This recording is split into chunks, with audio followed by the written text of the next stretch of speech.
Hello everyone and welcome back. आज के video में हम लोग एक नए सब्जेक्ट माइक्रो इकोनॉमिक्स के बारे में डिस्कस करेंगे, जो कि अगर मैं बात करूं तो ओडिशा के सिलेबस के अकॉर्डिंग वो फर्स्ट सेमेस्टर के अंदर में आता है।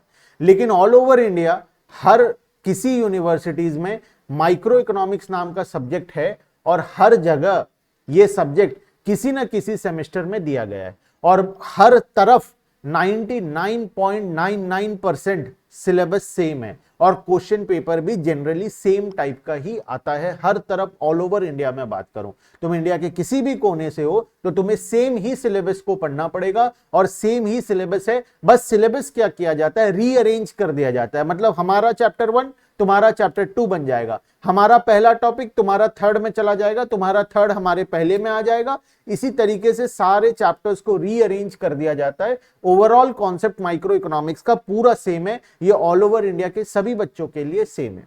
आज हम डिस्कस करेंगे माइक्रो इकोनॉमिक्स, जो कि हमारा बीकॉम का सिलेबस है। बीकॉम बीबीए तुम अगर कहीं पर भी पढ़ रहे हो और तुम्हारा माइक्रो इकोनॉमिक्स नाम का सब्जेक्ट है तो तुम ये सारे वीडियो जो सीरीज है इसको देखकर पूरा अपना सिलेबस को कंप्लीट कर सकते हो। टॉपिक को शुरू करने से पहले, सिलेबस डिस्कशन को शुरू करने से पहले मैं तुम्हें बता दूं कि ऑलरेडी एक बार पूरा वीडियोस इस सीरीज का अपलोडेड है चैनल में। यूट्यूब के प्लेलिस्ट में जाकर देखोगे, वो हमारे पुराने बैचेस का रिकॉर्डिंग है, वो लाइव क्लास का रिकॉर्डिंग है।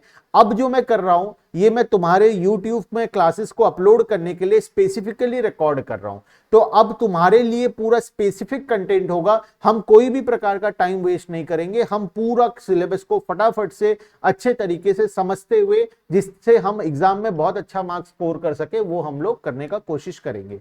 तो सबसे पहले समझने का बात यह है कि पुराना जो वीडियोस है वो भी रेलेवेंट है। अगर तुम वो वीडियो से क्लासेस कर रहे हो तो कोई दिक्कत नहीं है, तुम कर सकते हो। तुम्हारा एग्जाम्स आ गया, हमारा पूरा सीरीज कंप्लीट नहीं हुआ है, तुम पुराने सीरीज से क्लासेस कर लो, सिलेबस सेम है, टॉपिक सेम है, बस वो लाइव क्लास का रिकॉर्डिंग है। वो जनरली 11th क्लास का रिकॉर्डिंग है, सीबीएसई 11th में भी सेम सिलेबस है तो वहां का रिकॉर्डिंग है। इस वजह से कभी कभार मैं बोलता हूँ कि सीबीएसई का एग्जाम्स में या 11th क्लास का एग्जाम, तो उससे कंफ्यूज नहीं होना है, वो सारा कुछ वो हमारा सिलेबस के साथ सेम है। लेकिन अब जो मैं अपलोड करने वाला हूं वीडियो, वो मैं स्पेसिफिकली यूट्यूब के लिए जो हमारे ग्रेजुएशन के बच्चे हैं, बीकॉम बीबीए, वो इंडिया के किसी भी यूनिवर्सिटी से एग्जाम दे रहे हैं, मैं उन्हीं के लिए ये सारा वीडियोस रिकॉर्ड करने जा रहा हूं। ठीक है, चलो शुरू करते हैं बिना टाइम को वेस्ट किए। फटाफट से पूरा हम लोग सिलेबस को डिस्कस करेंगे। डिस्कशन शुरू करने से पहले कुछ एक दो छोटा बात और बता दूं। डिस्क्रिप्शन बॉक्स में सभी प्रकार का लिंक दिया गया है, व्हाट्सएप नंबर्स भी दिए गए हैं। बेटर होगा किसी व्हाट्सएप ग्रुप को ज्वाइन कर लो और उसमें तुम अगर एडमिन को कभी भी कॉल मत करना, हमेशा मैसेज करना। और साथ ही साथ में सारे व्हाट्सएप ग्रुप को ज्वाइन कर सकते हो, सारा नहीं एक ही ग्रुप को ज्वाइन करो। हमारे बाकी यूट्यूब के चैनल्स हैं वो भी तुम जाकर डिस्क्रिप्शन बॉक्स में लिंक से देख सकते हो। ठीक है, अब शुरू करते हैं माइक्रो इकोनॉमिक्स का सिलेबस, जो कि स्पेसिफिकली ग्रेजुएशन के बच्चों के लिए होगा। घबराना नहीं है अगर तुम्हारा सिलेबस अलग है। कुछ अगर एक्स्ट्रा टॉपिक्स दिए गए हैं तो मुझे व्हाट्सएप में जरूर से भेजना है वो टॉपिक, ताकि मैं उसको एंड ऑफ द सिलेबस में कवर करवा दूं। लेकिन ऐसा होगा नहीं, वो टॉपिक कहीं ना कहीं हमारे सिलेबस में ऑलरेडी इंक्लूडेड होगा, तो वो तुम्हारे चिंता लेने वाली बात नहीं है। तुम सारे क्लासेस को सीरियली क्लासेस करते जाना और नोट्स अपना बनाते जाना। कॉपी रख लो साथ में, नोट्स मिलता भी जाएगा और नोट्स बनाते भी जाना है और क्लासेस को करते जाना है। ठीक है, सबसे पहला चैप्टर है unit number 1, demand and consumer behaviour. First है unit number 1, demand and consumer behaviour. इसके अंदर हम लोग चैप्टर डिमांड के बारे में पढ़ेंगे, डिमांड फंक्शन के बारे में पढ़ेंगे, लॉ ऑफ डिमांड के बारे में पढ़ेंगे, derivation of individual and market demand curves के बारे में पढ़ेंगे, शिफ्टिंग ऑफ डिमांड कर्व के बारे में पढ़ेंगे, इलास्टिसिटी ऑफ डिमांड के बारे में पढ़ेंगे, consumer behaviour, Marshall utility approach, indifference curve approach, utility maximization का कंडीशन है बहुत सारा, वो पढ़ेंगे, इनकम कंजम्पशन अप्रोच जिसको आईसी कर्व भी बोला जाता है, प्राइस कंजम्पशन कर्व जिसको पीसीसी भी बोला जाता है, प्राइस कंजम्पशन कर्व। तो ये भी हम दोनों टॉपिक को पढ़ेंगे। तो इसके अंदर बहुत सारा टॉपिक्स है और ऐसा हो सकता है कि तुम्हारे में दिया हो जैसे कि एग्जेम्पशंस दिया हुआ होगा या कुछ और भी एक्स्ट्रा टॉपिक्स है जैसे कि डिग्री ऑफ प्राइस इलास्टिसिटी दिया हुआ होगा वो सब ऑलरेडी कवर हो जाएगा इसके अंदर। जब इलास्टिसिटी ऑफ डिमांड लिख दिया, इसका मतलब मैं इलास्टिसिटी से रिलेटेड जितना कुछ है सब पढ़ाने वाला हूं, क्योंकि वो सब कुछ है तुम्हारे सिलेबस में। जनरली टीचर्स क्या करते हैं, इलास्टिसिटी ऑफ डिमांड लिखा, इलास्टिसिटी ऑफ डिमांड का मतलब पढ़ा देंगे, बस काम खत्म। ऐसे नहीं होता है। इलास्टिसिटी ऑफ डिमांड का लिखा है मतलब इलास्टिसिटी ऑफ डिमांड पूरा है तुम्हारे सिलेबस में, उसके अंदर उसका एजम्पशंस, एक्सप्लेनेशन, उसके बाद degree of price elasticity of demand, diagram, सब कुछ तुम्हारे सिलेबस के अंदर में। तो हम लोग उसी तरीके से पढ़ते जाएंगे जो कि ग्रेजुएशन के बच्चों के लिए बेस्ट होगा, जो उनके सिलेबस के लिए बेस्ट होगा हम वो पढ़ेंगे। अननेसेसरी एक्स्ट्रा भी नहीं पढ़ेंगे या हम कम भी नहीं पढ़ेंगे, हम उतना पढ़ के जाएंगे ताकि जितना भी क्वेश्चन एग्जाम में आए हम अच्छे तरीके से एग्जाम में लिख पाए, जिससे हमें पूरा बहुत अच्छा मार्क्स एग्जाम में मिल पाए। ठीक है, यूनिट नंबर 2 आएगा हमारा production and cost. Production and cost के अंदर दो इंपॉर्टेंट टॉपिक है, दो चैप्टर्स होता है जनरली। प्रोडक्शन एक अलग चैप्टर होता है, कॉस्ट एक अलग चैप्टर होता है। दोनों को यहां मिला दिया गया है, इसीलिए दो पार्ट करके भी दिया गया है। सबसे पहला प्रोडक्शन फंक्शन से रिलेटेड और दूसरा कॉस्ट से रिलेटेड। तो इसके अंदर प्रोडक्शन से रिलेटेड बहुत सारे टॉपिक्स हैं जो कि स्क्रीन में दिया गया है, कॉमा दे देकर दिया गया अलग अलग टॉपिक। अब एक कोई टॉपिक दिया जैसे टोटल प्रोडक्ट, तो हम टोटल प्रोडक्ट से रिलेटेड जितना है सब कुछ पढ़ने वाले हैं, तो बिल्कुल भी घबराने वाली बात नहीं है।